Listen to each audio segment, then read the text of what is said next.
The Johns Hopkins University School of Medicine study reveals what the medical profession has long realized. Deaths by medical mistakes are way underreported.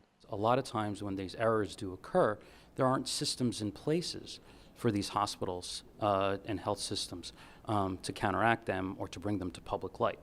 Dr. Shabrat Sahu, Chief of Internal Medicine at Hackensack UMC, says he's not surprised at the study's results.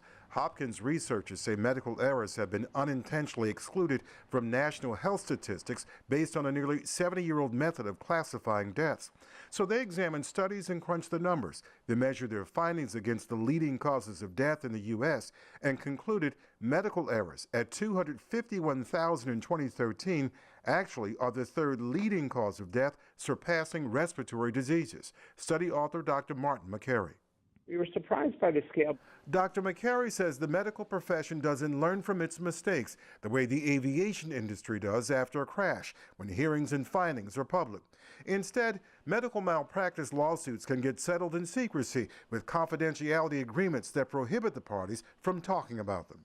And that's part of the problem, I believe, in patient safety, is that we have created this wall of silence where we don't talk openly and honestly about the problems. Attorney Drew Britcher has handled hundreds of medical malpractice claims in New Jersey.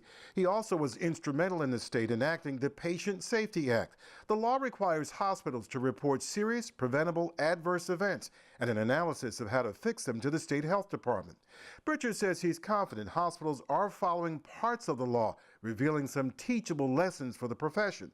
But he says evidence shows too often hospitals are omitting important treatment information from patients' charts.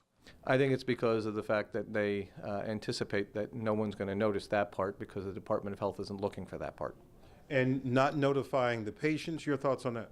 Well, I think that that's a travesty, that the law was designed so that they can report to the patient or the patient's next of kin or the patient's healthcare representative what has transpired, and it can't be used against them in a litigation, so why wouldn't you do it? We approach safety from the team approach. Safety and quality is our #1 priority for our patients. Hackensack UMC just got its 9th straight A from the national nonprofit Leapfrog Group, which has graded hospitals twice a year since 2012 on preventable medical errors, injuries, accidents, and infections. However, a Google search shows Hackensack UMC has both won and lost lawsuits for medical mistakes that led to death and permanent disability over the last decade or so. But Dr. Sahu says the medical center has earned its high marks by practicing safety from the ER to the OR to the most routine visit. If you don't have an appropriate system in place and a team in place, you may have potential avenues for error, but not here. Here we are looking at all our processes through each service line. And if there is, by the small chance, an error that occurs, we evaluate each one individually with a significant root cause analysis, making sure there's proper next steps, education for our entire staff. To help prevent medical mistakes, the medical malpractice attorney has some suggestions for patients. Ask questions and get answers. Other suggestions: research a doctor's credentials and medical malpractice history.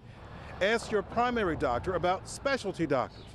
And question new procedures and devices, because as the medical malpractice attorney says, there's a learning curve on everything. In Newark, Michael Hill, NJTV News.